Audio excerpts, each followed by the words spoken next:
ऐङ्कार श्रीङ्कार रहस्ययुक्ताः ह्रीङ्कार गूढार्थमहाविभूत्याः ओङ्कार मर्मप्रतिपादिनीभ्याम् नमो नमः श्रीगुरुपादुकाभ्याम्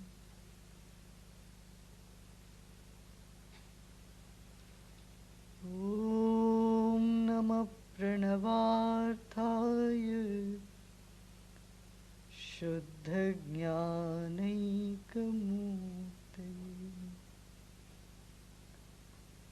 निर्मलाय प्रशान्ताय दक्षिणामूर्तये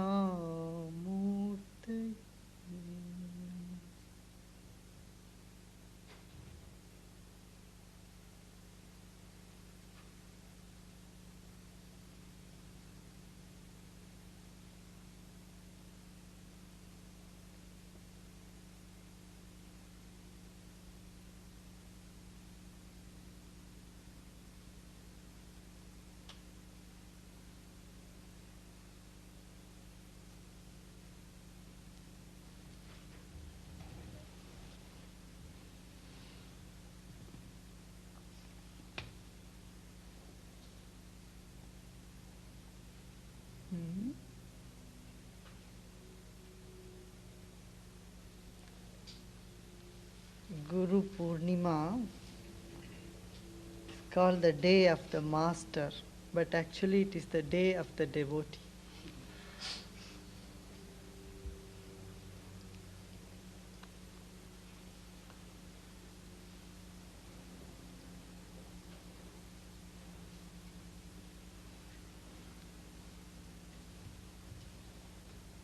A student goes to a teacher and learns something.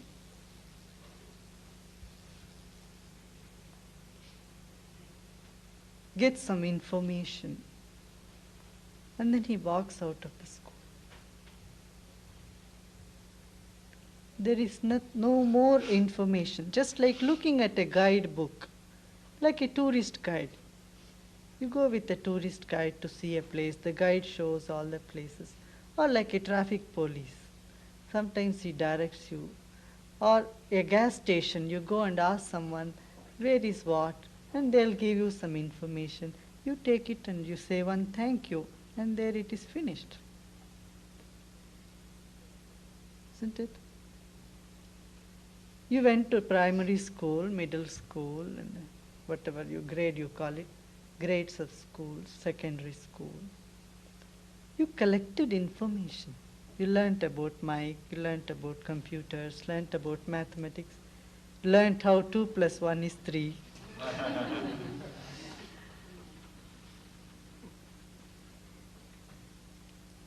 This is a student, one who collects information. But information is not knowledge, is not wisdom.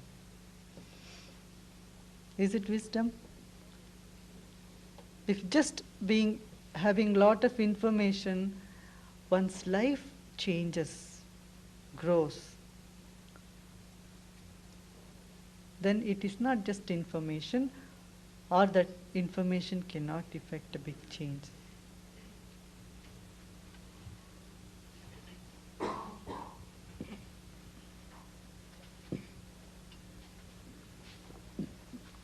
आइए.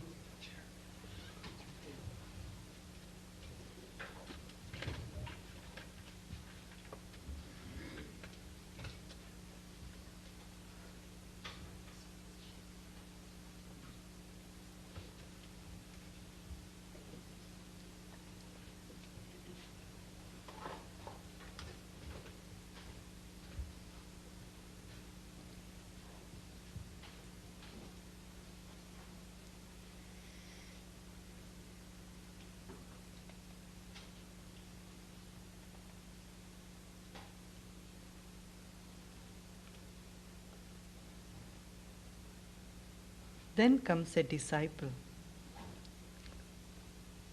Disciple follows the example of the master. But a disciple is with the master for the sake of learning wisdom, for the sake of improving his life, for the sake of attaining enlightenment. He has a purpose, a cause. So he is not just collecting information, but he is trying to look a little deeper. He is trying to bring a transformation in his life. He wants to make sense out of his life. That is a disciple. A disciple is still centered around himself.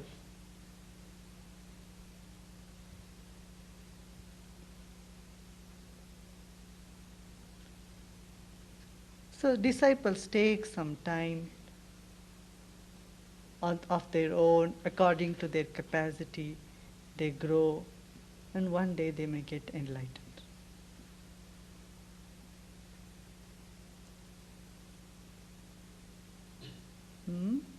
And then there is devotee. A devotee is not there even for wisdom. He is simply rejoicing in love. He has fallen in deep love with the Master, with the infinity, with God. He doesn't care whether he gets enlightened or not. He doesn't care whether he learns a lot of knowledge or wisdom or not.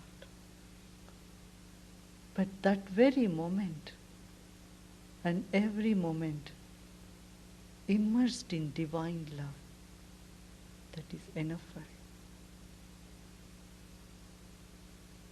or her.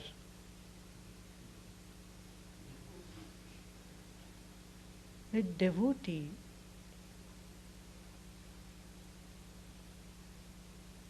is very rare to find.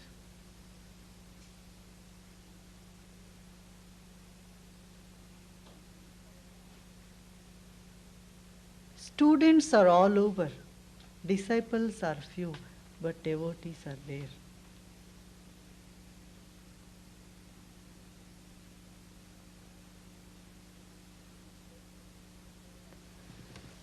It's nothing great to become God or be God. Whether you want or not, all are already gods. A stone is also God, you are also God, everything is God. There is nothing great in wanting to become God. God is already there, but it is great to become a devotee.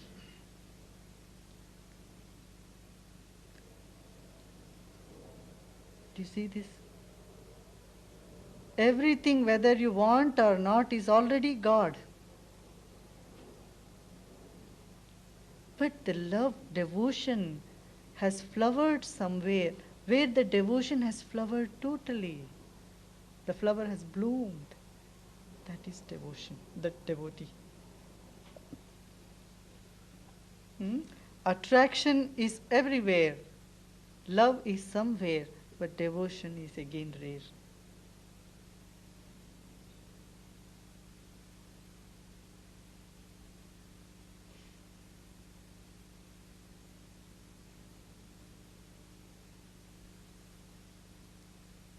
Devotion is very beautiful.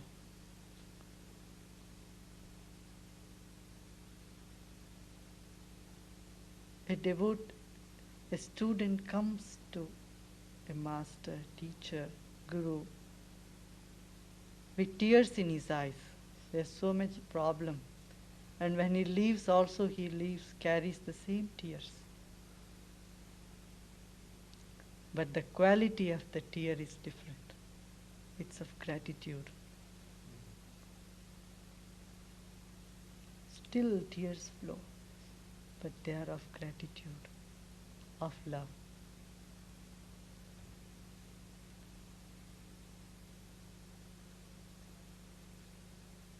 It is so beautiful to cry in love. One has cried even once in love, they know the taste of it. What is surrender? What is devotion?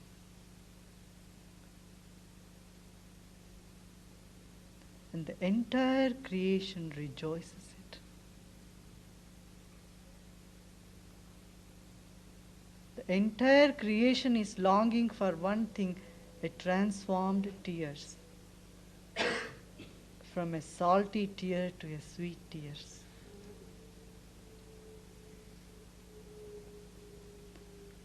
One of Buddha's disciples got enlightened. Sariputra was his name. When he got enlightened, Buddha told him, now you go ahead, go into the world and preach, teach, do the same work, carry on my work. No, Sariputra left Buddha, but he was crying and crying and crying, and people asked him, what? You are enlightened, why are you crying? He said, who cared this enlightenment? It could have waited, could have. I didn't even bother about it. I never asked for it. But the joy of being at the feet of Buddha was so great.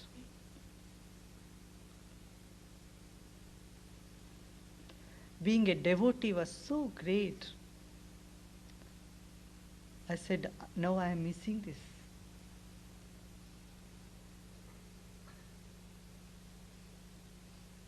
I would have preferred that for the enlightenment.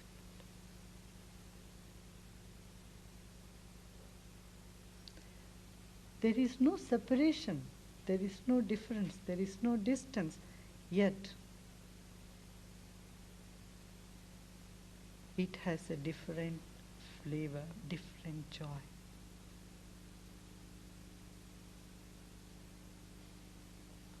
That is devotee. A devotee will never fall. He cannot fall. There is no chance for it.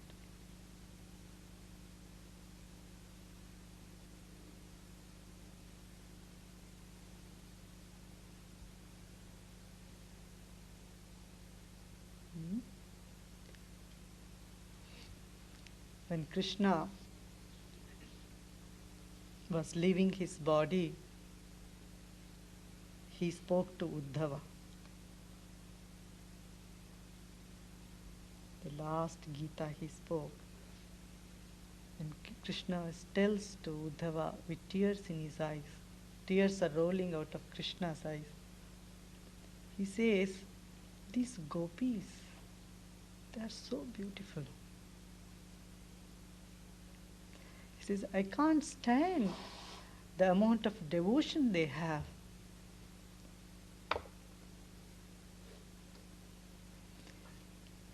He tells them, you go and tell these gopis, these devotees of mine,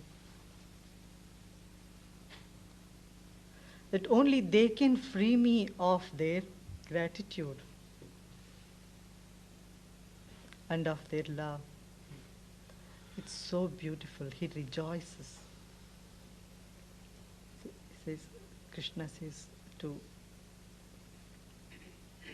Uddhava, go and tell them that is the glory of devotees. He says, I am not in heaven. I am not in temples. But where my devotees sing, I am right there.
So devotion is something that can move even rocks.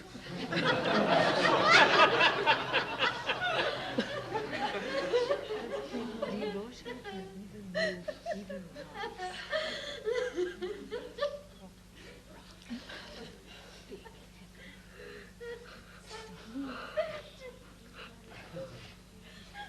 There was a Zen teacher. Zen is, Buddhism always says evenness, be very even. There was a Zen master who thought he was very enlightened. He went around saying, I am enlightened. And he happened to meet one of his masters. The master gave him a puzzle. It's called koan. Koan? Koan. Koan. And the koan was, the statue has eyes.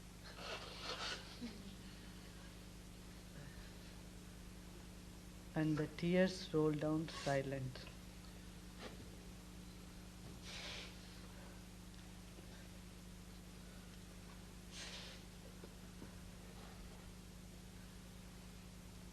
Hearing this, the Zen master was shaken.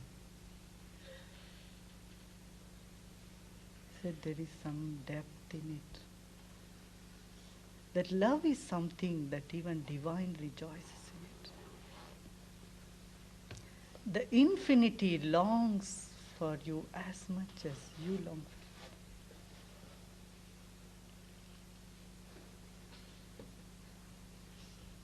It's waiting to receive you. God is as much anxious as you are to be near. So, when a devotee flowers in this planet, God is so happy. That is the next sutra.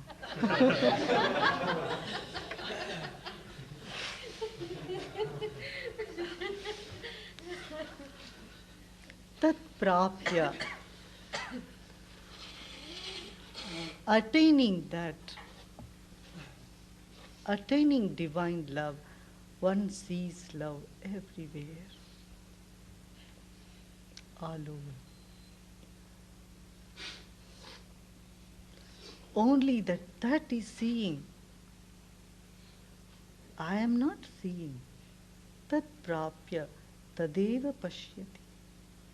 Wherever one sees the divine.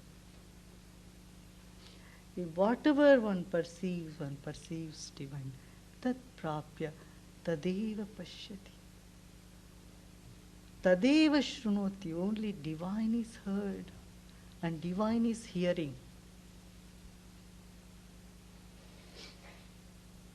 Some of you have noticed when you are saying something or teaching something, talking something, especially about something that is valuable, worth, love and wisdom, you see that you are not speaking something else, Sadguru is speaking through you. Attaining Sadguru, the Guru himself sees through you. The Guru is speaking. Tat prapya tadeva bhashayati. That alone speaks. The love alone is speaking. In fact, all actions are propelled by love. Have you seen this in creation? Even if you get angry, behind that anger there is love.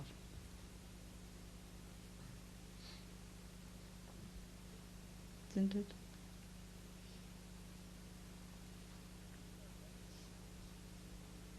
Even if you are worried about something, behind that worry there is love, isn't it? If you really don't care for something, you don't worry about it too. Huh? Worry is a product of loving something which is not permanent, which is not eternal. It's not because of love. Because of the object of love, the pain comes.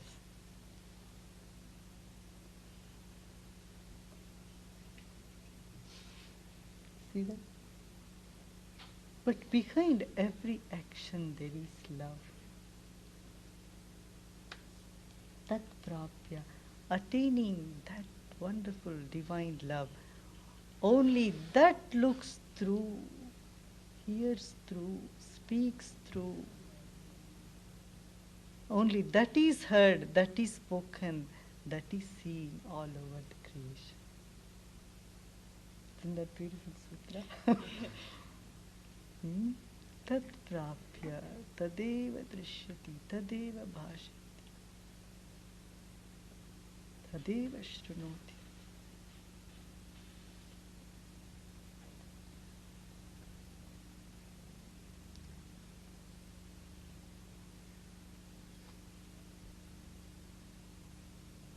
God is so grateful to a devotee as a devotee is the supreme. In another place, Krishna says, I am running behind my devotees. I am running, chasing them around.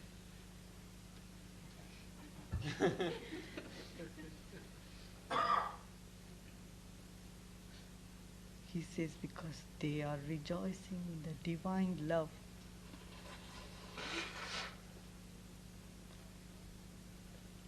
There is nothing of my, mine, I in them. They are immersed in love.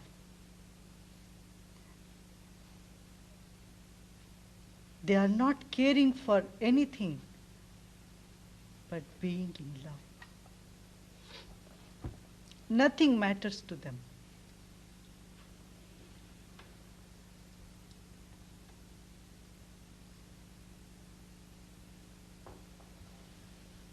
Tat prapya, attaining that divine love.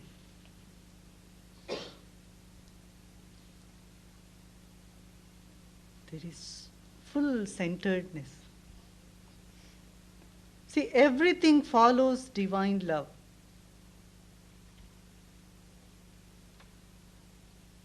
Knowledge, wisdom.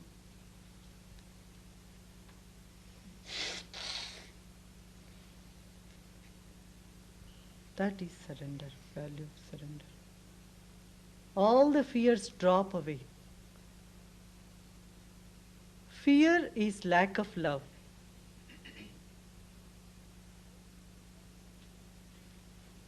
Only one thing can eliminate fear, that is love. That is dedication, that is devotion.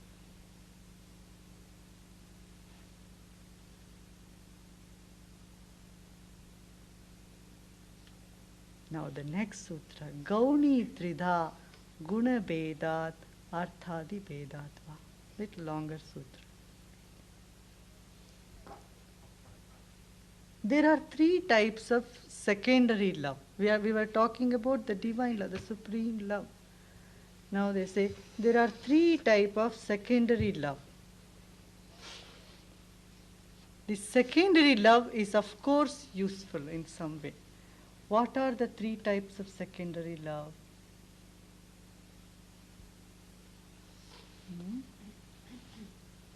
Affection, attraction, respect.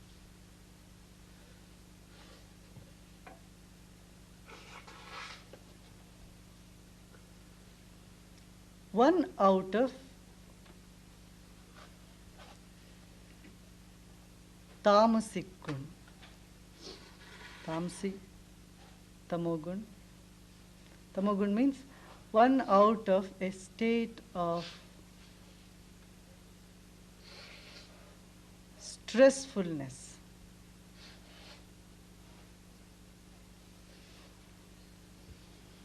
Now,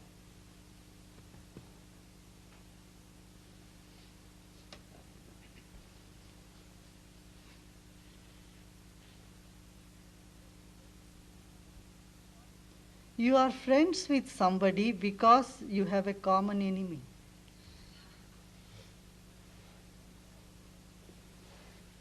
Do you see?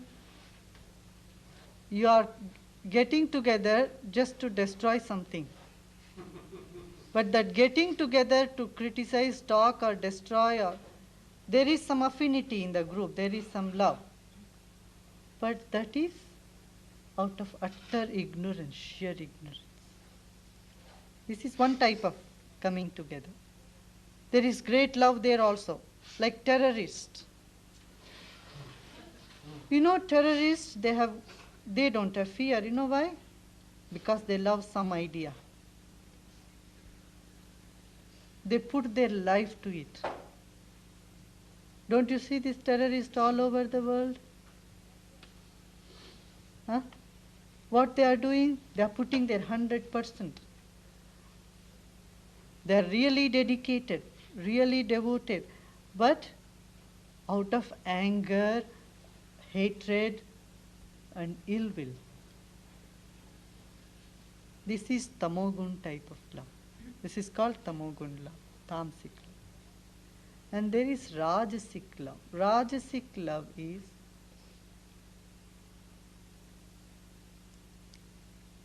out of restlessness, out of loneliness, out of impatience, out of lust.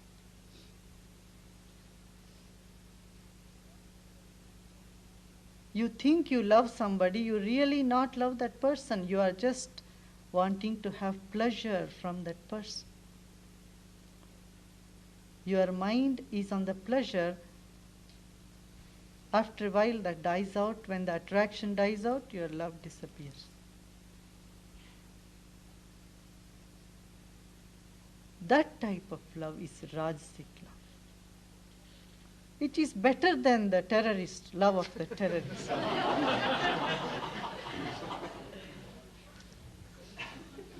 There is some amount of selfishness. It is an animalistic love. Do you see animals?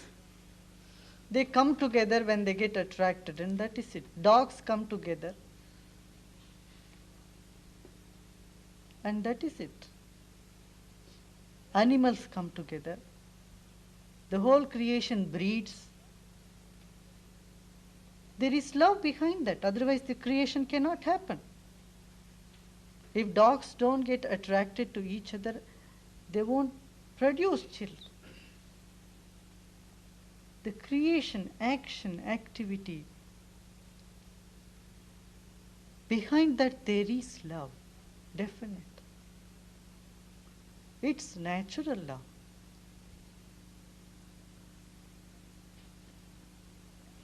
This is second type of love. The third type of love is something that comes out of knowledge, out of awareness, out of gratitude. This is sattvic love. Alan made this favor to me. He helped me. So I am grateful to him. Next time I see him, I feel so happy. I was drowning in the lake and he came and pulled my hand out and saved me. He did some favor when I needed something. I needed $10, he gave me $20. So I feel grateful for his gestures. I see some good qualities in Alan. He is a wonderful person. So I am attracted towards him. This is sattvic love.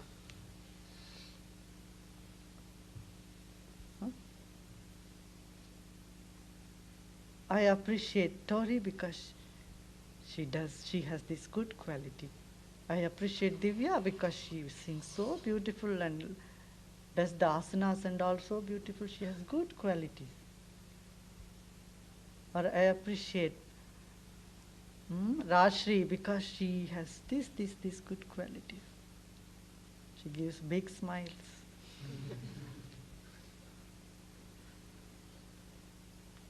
Then there is a cause, there is a reason, there is something hooked to the love. This is sattvic love. See, it's called sattvic love. But these three are secondary love. And who gets into these three stages? And three type of people also fall in love with the divine. One is one who is suffering.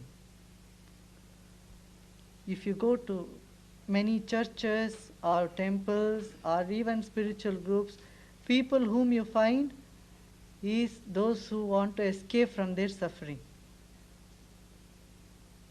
So they want to go and pray to God, God, free me from this suffering, this is enough of it. I want some peace. Huh? Sufferers cry from their heart.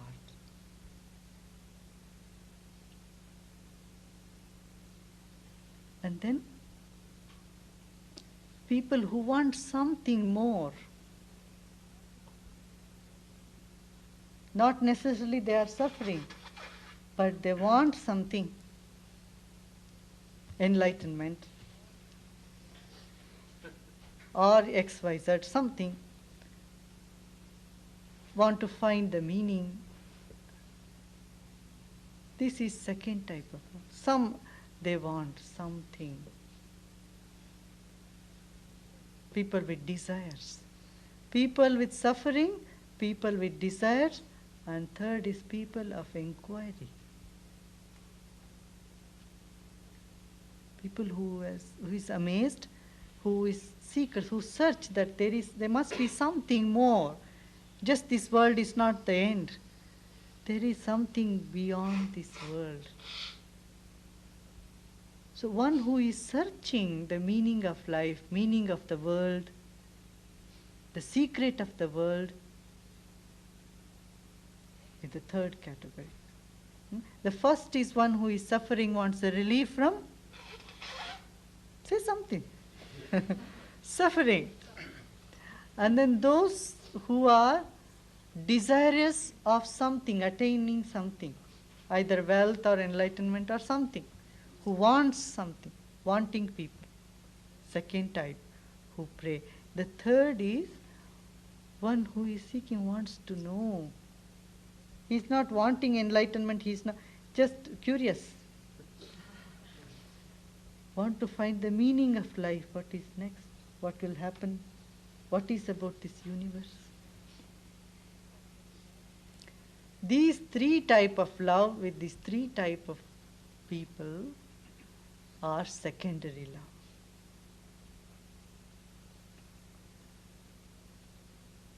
The secondary love can help you to go into the primary love. And each one preceding is better than the other. A Rajasic love is better than the terrorist love. And the love out of gratitude is better than even the desirous love.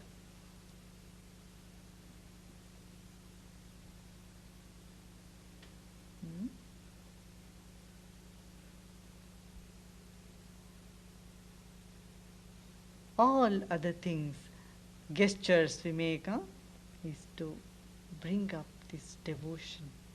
Love to mature as devotion. This we have seen. First is attraction. And then attraction grows into love, and love grows into devotion. Have you noticed this happening?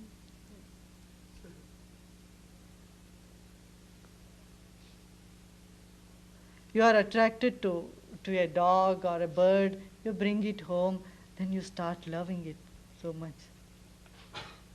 If that love to even the animal turns into a devotion,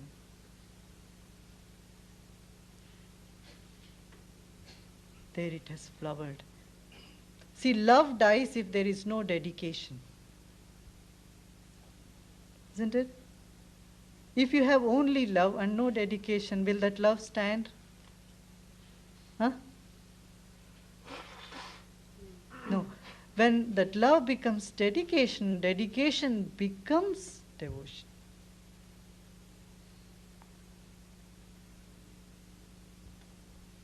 Dedication is a phenomenon where your love, which otherwise turns into fear, is arrested. You have lot of love. If you don't add a preservative, it's dedication. The love will go stale and become fear. Everyone has the capacity to love. It needs just one step to make one dedicated. Education, that is education. You know, in army, military, this is what they do, nothing. The march fast is another thing. This one is made to dedicate their life. You know what is done in science laboratories? It's not a martial dedication, but an intellectual dedication is brought out within them. Isn't it? Huh?